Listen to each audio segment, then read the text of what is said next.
So, family jobs. Nagbibigay po tayo ngayon ng mga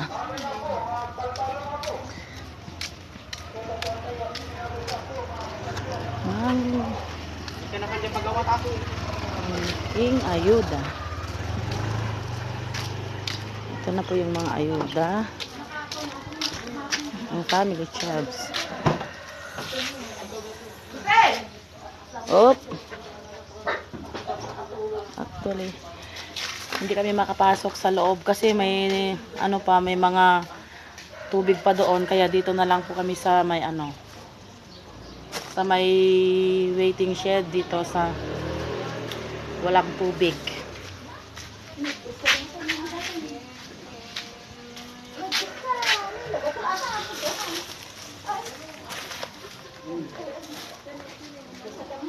Konti pong ayuda na galing sa family jobs. Meron